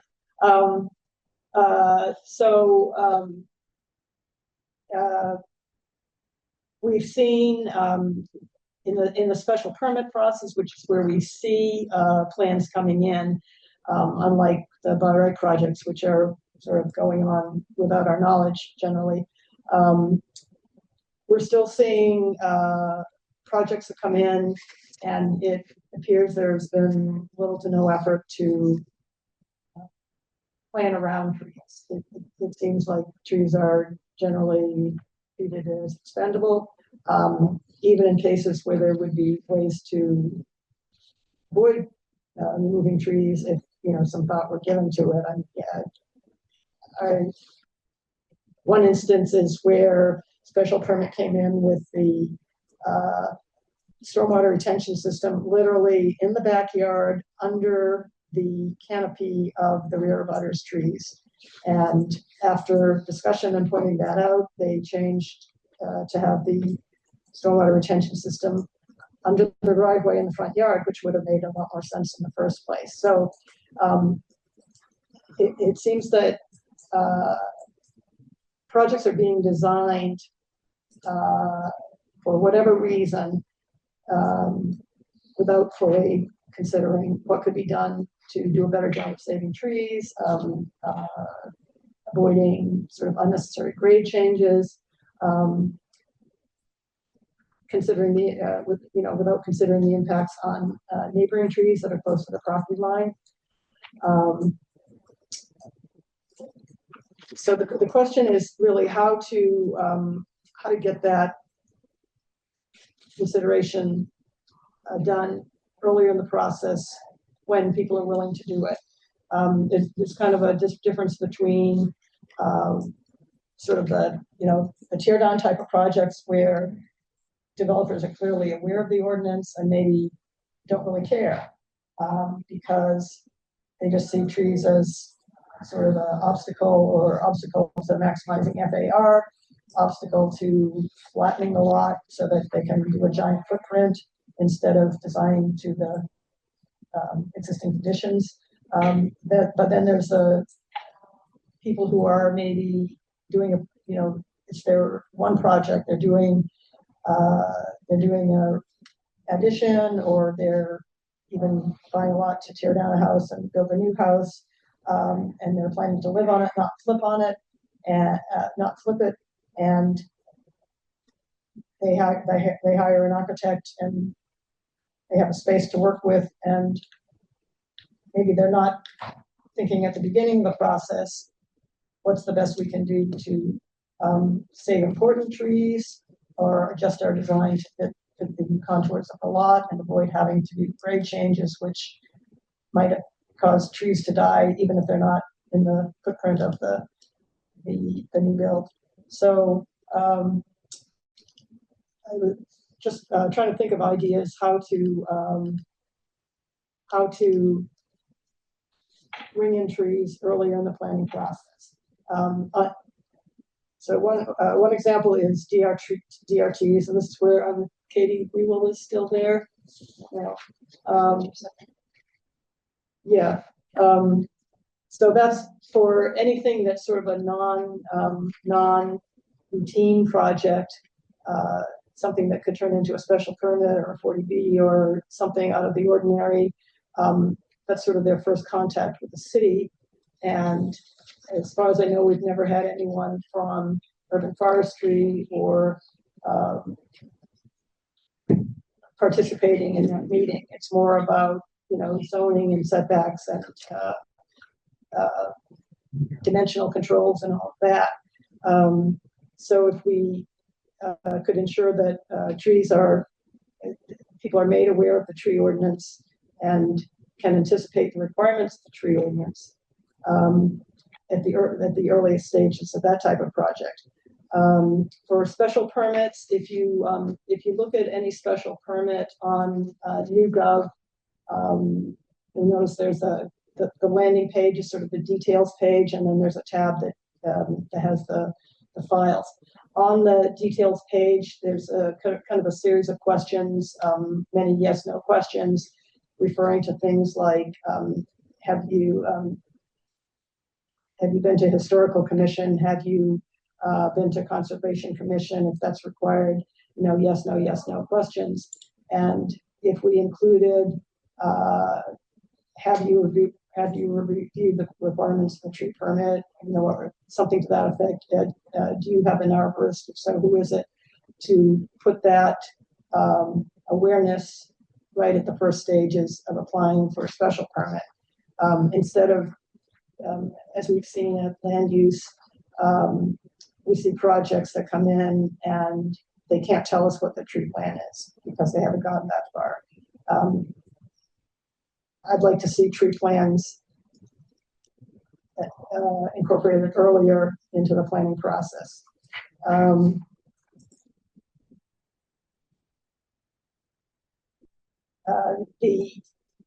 don't know what the questionnaire looks like for a regular building permit because I never applied for one, but I assume it's something analogous where they answer a series of questions that determine, do they need to do anything else besides the building permit? So I'd like to figure out how to get tree questions included in that process too. But that's like to go even earlier, somehow get it considered even earlier, because by the time somebody's applying for a building permit, they might have already gone and hired their architect and developed some plans and don't want to change it at that point. So if we could do outreach to architects, real estate agents, because they're the ones who are selling houses to people who are coming into Newton thinking they're gonna, buy this lot and treat it as a buildable lot. And back when we did this latest revision, or even the earlier revisions to the tree ordinance, Mark reached out to all the tree companies to let them know about changes. If we did, the city could do similar outreach to architects and real estate agents to make sure that people are aware of, hey, we have a tree ordinance. You might want to familiarize yourself with it before you think of this lot with 100 trees on it as something that you're going to clear cut. So that would be one way to get sort of ahead of at the beginning of the design process. I think in the permitting phase, sort of thinking ahead to how we can ensure that construction projects live up to expectations, because we've got they have to do a tree plan, they have to do a tree protection plan, But in practice, and gotten lots of emails from different people around the city where they'll say they're, tree protection that's supposed to be there isn't enough. The fences are gone, they're digging, they're excavating, this close to a huge tree.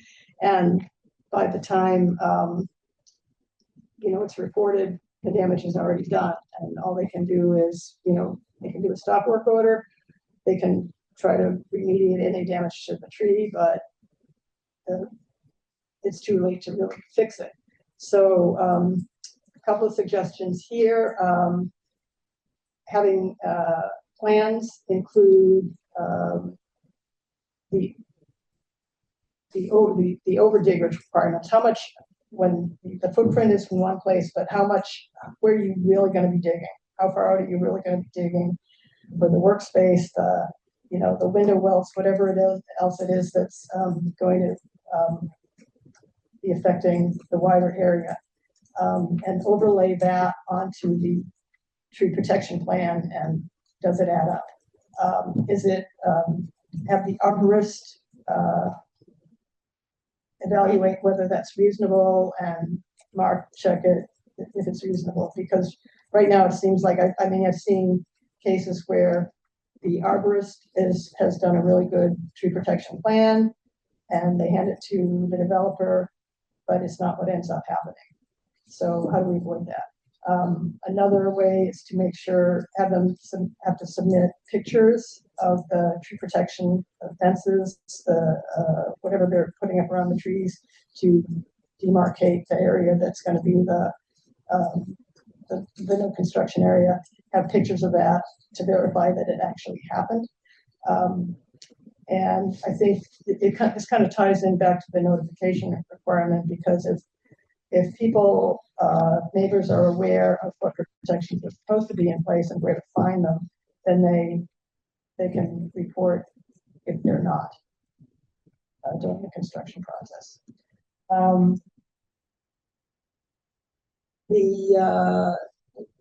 We required in the last revision that tree permits be publicly posted in a visible location during the construction period, and the permits they have the number of the individual permit on it. So if we simply added a link to YouGov, link to look up permits onto each form, just as part of the standard tree permit form, that would be an easy way for people who are wondering, is that what they're supposed to be doing, or can they do that, or is that tree supposed to be being cut down? They could look right away.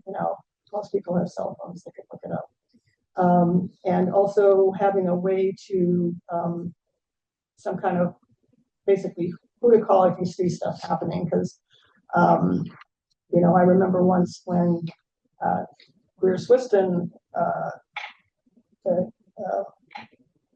company cutting trees next to her lot, they started cutting down trees on her property because she has kind of a long driveway that abuts the other property.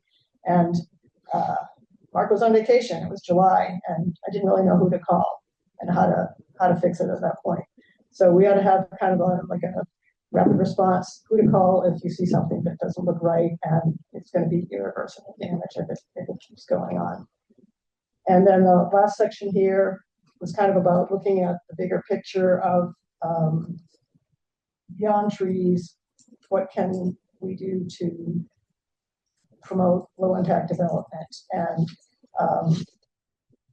zoning is one aspect, making sure we have setbacks and open space requirements that provide adequate space for trees. Looking at the issue of grade changes, and I know we did that for heights of houses, but it's kind of a broader question.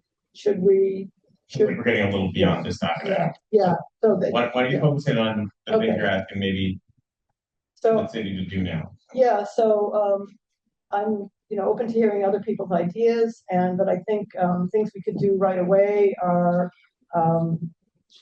as part of the permitting process, put trees right at something that people will see right away when they initiate either a building permit or a demo permit. That make them aware that we have a tree preservation ordinance and they should know what their obligations are going to be under it. before they start designing. So it feels like maybe it would be good, Ms. Wewell, are you there? It feels like maybe it would be good to hear from you, Councilor Maliki. You've laid out some options here for consideration of the tree ordinance earlier in the process that folks go through when they engage with the city in the planning department.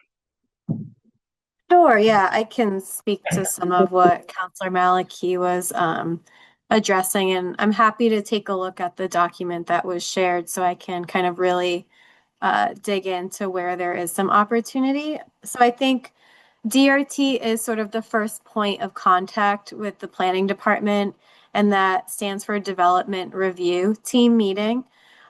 The goal of the DRT is really when projects prepare for a special permit, we dig into their plans, we make sure what is required to be shown is shown on the plan, such as a zoning table, how they're calculating height, these really kind of intricacies of the zoning ordinance. However, we also see the DRT as an opportunity to share information on city processes. So we are constantly flagging other city ordinances because we often hear from people who are caught off guard by, maybe a timing issue when an ordinance was implemented, but they had already prepared their plans. So we really try to, provide, really high level customer service, hear them out, and set them in the right direction so they don't have any further delays. And I think this really applies to, single and two family folks who, this is a process for them that they don't do often. So we are, kind of always raising other city ordinances with these applicants. The tree ordinance is one, stormwater, we make sure they know they need to go to historic, they need to go to conservation if applicable. So I think, we definitely can bring it up earlier. I think the question of timing is a little tricky, and I can totally see it from the applicant's perspective of which permit do I get first. And I think our guidance has always been, what's the most difficult to obtain? And I would say that is the special permit because it's discretionary or a variance. So I think it's hard to move forward with a tree permit for construction you're not sure you're even allowed to do without an approval from the city council. So that's sort of where I've come on the timing piece of this. And I think, again, another thing that is a special permit can take months to a year, and construction can also be delayed, especially in this climate. So I think over time, trees can change and grow. So then the earlier you get your tree permit, the less sort of accurate or applicable it could be. So I think those are just some notes I was taking while listening to Councilor Maliki's kind of setup of this item. So I'm happy to answer any further questions you have and hopefully give you the assurance that we can incorporate this earlier in some way. Thank you, Councilor Maliki.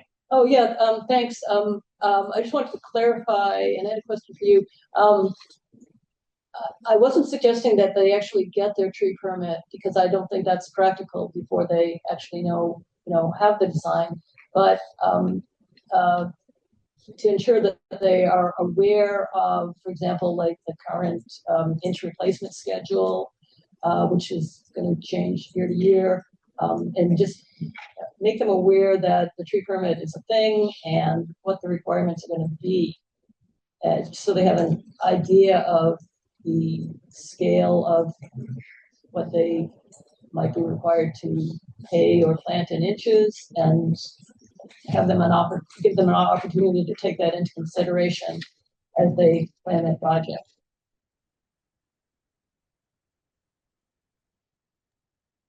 And the question I had, I was curious, how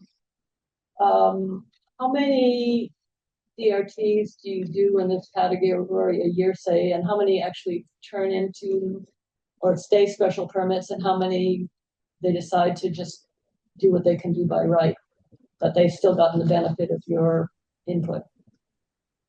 I don't have any, hard data I can reliably give you on that. I can share, I think in 2025, we had approximately 119 DRTs. So this could range from, mostly special permits, of course, but also comprehensive permits, village center projects.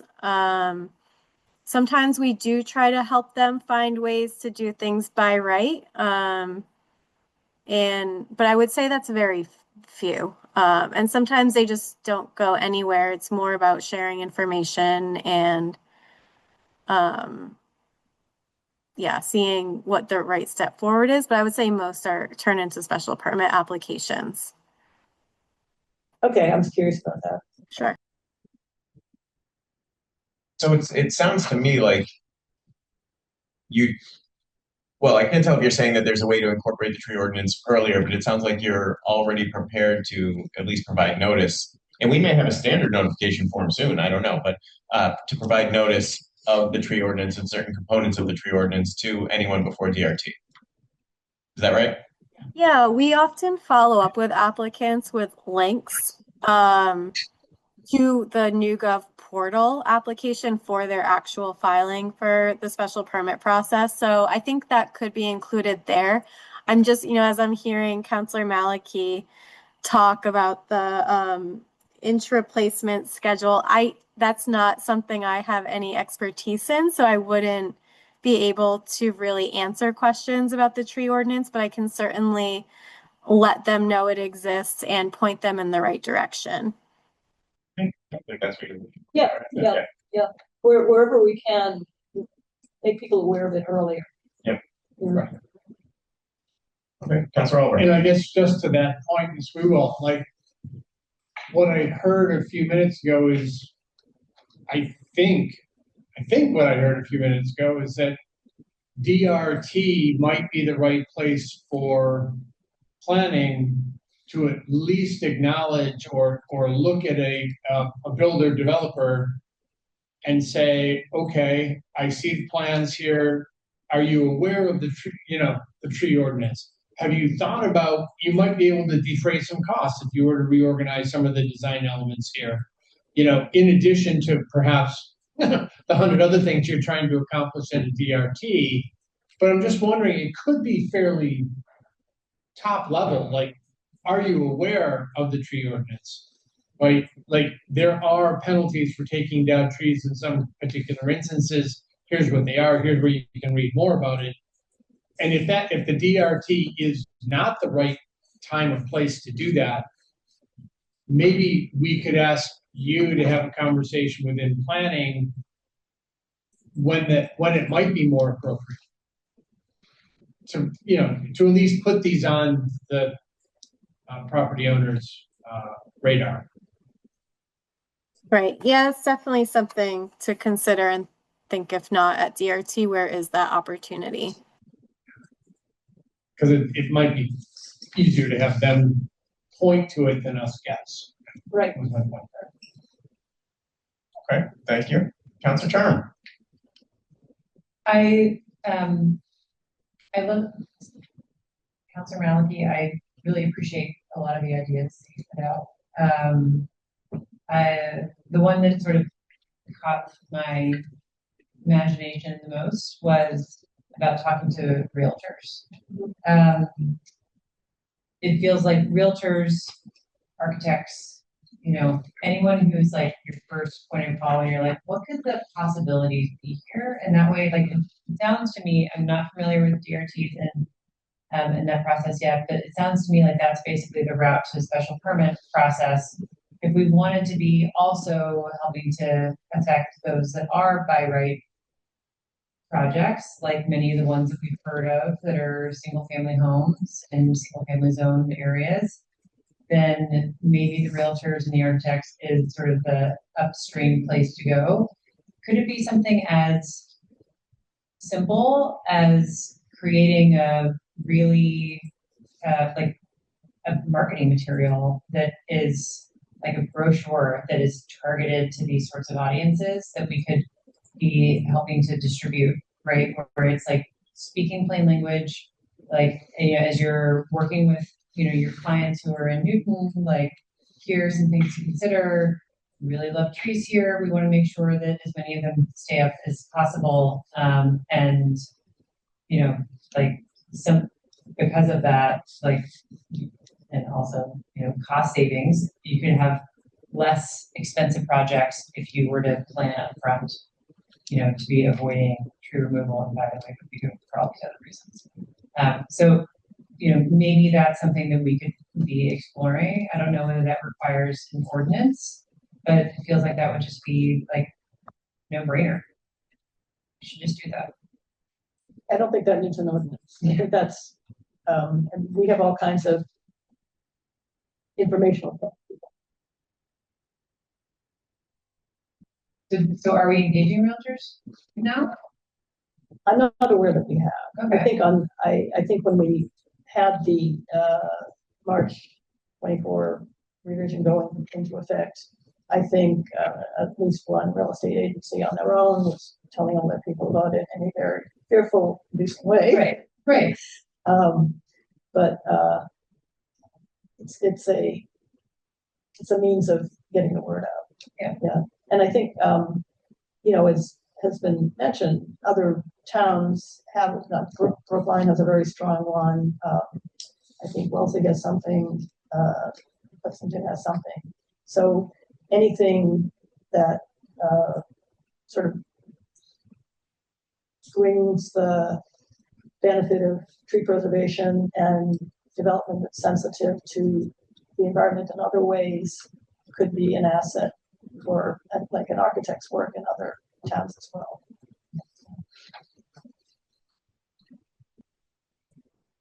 Okay, I'm not seeing other hands. I see one more hand. Please hold. Councilor Leary. I also agree, being on the land use committee, that sometimes I do feel frustrated. I'm like, it doesn't seem like they were really thinking about the whole property, right? Particularly in terms of climate resilience, and positive impacts for trees on our stormwater and things like that. And I think it sounds like getting that into the DRT would be a good place to do it, particularly if they're working with an architect or larger development. Where I see problems is with the smaller projects where people are doing a lot on their own, don't have an attorney, or they don't have an attorney that has been before. So it's just making sure that they're getting that information up front and then they know what we care about. One thing though, isn't our current our tree ordinance, because if you are removing trees, it's going to cost you money. I would think that would be an incentive to preserve as many trees as possible on the lot. And I'm curious about any data we might have on that. And then this was one other thing. One other thing in land use that sometimes comes up, I'm not always confident that they've done a careful plan that depicts all the trees, the size and the location of them. There's sometimes, they're not always accurate, especially with one that recently came up. We just had one where they said they weren't removing any trees and there was a tree smack in the middle of where the new driveway was going to be. Yeah. Yes. And that again was someone who was not, I wasn't familiar with any of those. I don't, as far as I know, they hadn't been before. Mm-hmm. So I think that's part of the problem. But so that's another thing. I'd like to see an added check on the plan. The plan is correct and it's accurately depicting the size of location of trees as well. I think that's important. So I just think, the devil's always in the details. And so I would like to make sure that the planning has a way that they can make it work. Mark's still on, so he might have some thoughts on are we succeeding in influencing developers in removing less trees? But I think we're going to, in a couple of months, or we're going to have more of a data dump from Mark. But my My general sense is that usually there's so many cases of just still clear cutting of lots that I don't think the financial cost, whether it's planting new trees, which I have a feeling is a lot cheaper for developers than paying in lieu, or the payment in lieu, does not seem to be enough to prevent those trees from being cut down, because the profit is just so high on what they're going to build. You know, if they're going to sell something for 4 million, 5 million, heck, we're seeing $8 million property transactions. I'm not sure if there's anything we can do about that. But I think on the margins, where if it's the difference between a tree that maybe they don't have to cut down for the footprint, but they might have previously cleared it just so they could have working space, maybe it'll convince them to keep it and, you know, store the materials or park their vehicles on a different part of the lot. Yeah, because I don't think when you're first doing the site plan, I haven't been convinced that they're actually looking at the trees as part of the plan and use and kind of work around existing trees, particularly if they're bigger trees, more valuable trees. Just being aware that maybe there's some option that would work for them that would save 3 more trees. That would be another thing that I'd like to see come out of this. Mark, have any comments? Councilor Baker, your hand is up. Councilor Baker? Thank you, colleagues. I've been trying to follow this, and what I'm hearing a little bit from Councilor Maliki is that notice may not be enough to present the loss of trees. It doesn't sound to me like the problem, at least with the developers who are used to clear cutting, is that they don't know about the ordinance. They're just willing to pay that as a cost of doing business. A process that has the planning department advise people of all our ordinances, including the tree ordinance, I think is wise at the front end, so they understand what they're dealing with if they come in for a conversation. But I'm not sure where this goes other than saying we want the department to inform people of this ordinance or any other that might affect them, which I think is wise. But can the doctor enlighten me a little more about what specifically is being asked now to be done, other than that? If I misunderstand it, please correct me. I'm sorry. I'm operating remotely, obviously. So this isn't anything to do with the notice requirement of the previous docket item.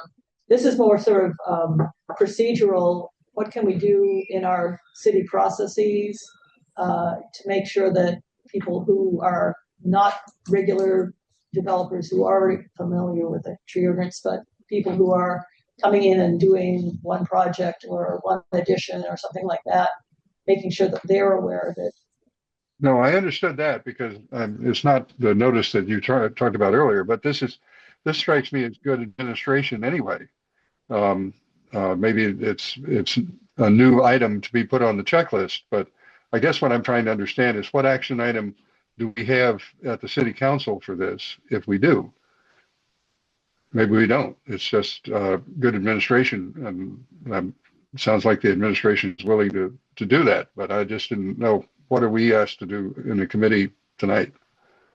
You might be wrong, Councilor Baker, but I think that's right. I think this was, I don't want to speak to the intention, but I think it was at least a discussion about ways that the ordinance could be raised earlier in the processes that exist, and really sort of a willingness on behalf of the administration or those who run these other processes to do that. Is that fair? So, I mean, my suggestion would be, I don't want to NAN the item, but my suggestion would be that we hold this and maybe come back and check, you know, maybe with planning, with others, either as part of the budget or just as a separate docket item, and say, hey, you know, we had this discussion 5-6 months ago. How's it going? That would be my suggestion. How does that sound, Councilor Oliver? President Oliver. I still not used to that, but thank you. I do think that there might be even one more layer to that, which might be, I think what I'm hearing at this table is, yeah, that it makes a ton of sense to help. I mean, what we're really trying to do is help builders, developers, homeowners defray the cost of their project.